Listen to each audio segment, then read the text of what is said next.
Hello and welcome to your in-depth forecast for week commencing the 17th of January for the Sun or the Ascendant. As ever, I'm going to give you a broad overview of what to expect this week before diving deep and sharing in forensic detail for each of the 12 zodiac signs what is in store.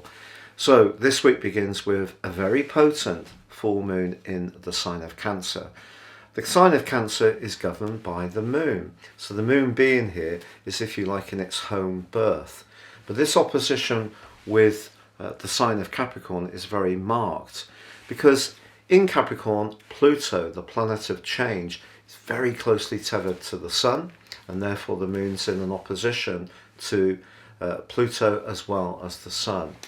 When the moon and Pluto are in the mix in an opposition, that can create a polarization, and it can be quite difficult to find a balance.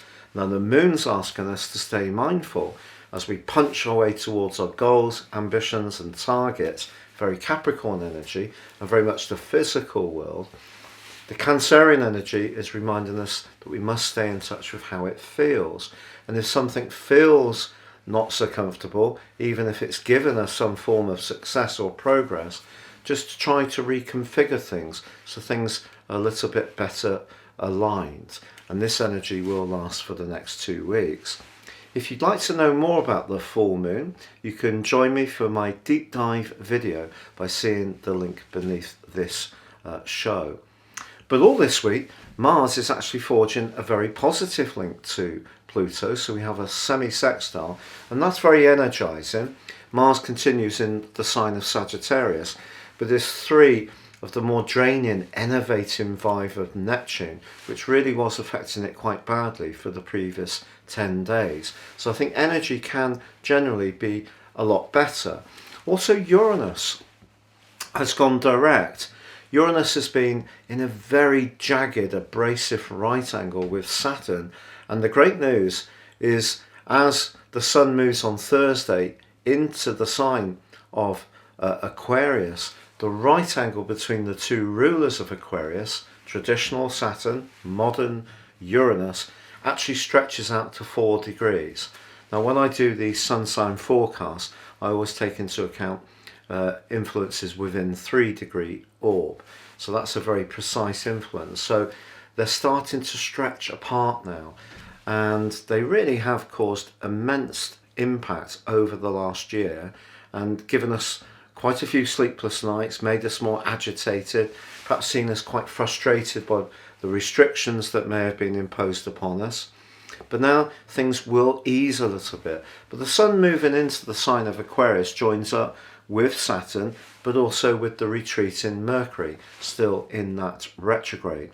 So the Sun moving into this area can mitigate some of the snags that Mercury in Aquarius in retrograde can create. So if there has been some tensions around friendships, or perhaps we just haven't heard from someone, perhaps we've been preoccupied with those more worldly aims and ambitions, then what the Sun's saying is that it's very important to stay joined together with others. Now as the week draws to a close, it's the Sun's turn to be in a semi-sextile, but this time with Jupiter. Jupiter, of course, has only recently left the sign of Aquarius the last 3 days of last year, so it moved back into its home zone of Pisces, but it's actually beautifully aligned to the Sun as this week draws to a close. So there may be some good news that we're not expecting. Perhaps someone we haven't heard from for some while is going to be in contact, or a good deed can come in our direction, or perhaps it's going to be us who does something more altruistic for another person. This is also a week when Venus, the planet of love, but also of loot, forges a very promising link with Uranus.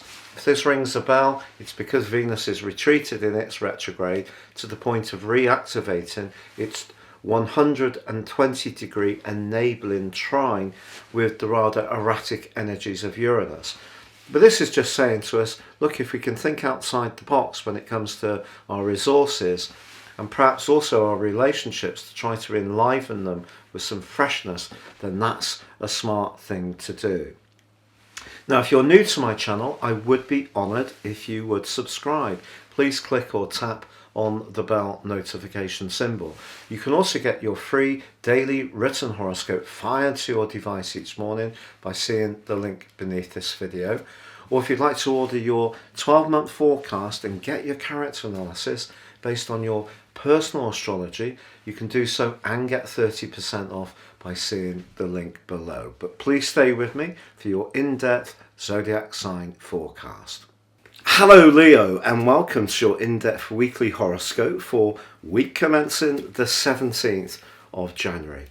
The week begins with that potent wolf full moon, which occurs in your 12th house. 12th house full moons can be a bit tricky. Essentially, the Sun and Pluto are in your 6th house of practicalities. What the moon is saying to you is make sure that you stay very much in tune with your sixth sense, with your perceptions, and don't get too caught up in the small picture of those everyday realities. So it's about achieving a sense of balance. But Pluto and the moon in opposition is a very potent aspect. So something could come up, particularly if you live in a situation where, for example, you're very self-sacrificing, put yourself out to support others, and that's taken a little bit for granted. Maybe the tenderness around that could burst into the open. It could bubble up from deep within you, and maybe you're going to express how you feel in a more frank way. Also, Mercury continues to retrace its steps in your sector of relating, but with the Sun moving later this week into the sign of Aquarius, if there is something you need to front up, say how you feel around or grapple with, this is going to give you more appetite to do that. Now Venus, of course, also continues in the sign of Capricorn, and that's forging a very positive link with Uranus. So when it comes to your work situation, a contact you have, a past sacrifice, your work ethic could bring some kind of opportunity your way, but it could happen very quickly, almost completely out of the blue, and you may have to make a little bit of a snap decision about this, but it may be something that could prove to be quite delightful. Now, in that more romantic environment, the fact that Mercury is still retrograde and is joined by the Sun, and we have Saturn squaring with Uranus, although that does start to stretch out from the end of this week, I feel what you want with a partner, an existing partnership, is a sense of supportiveness, mutual supportiveness between you.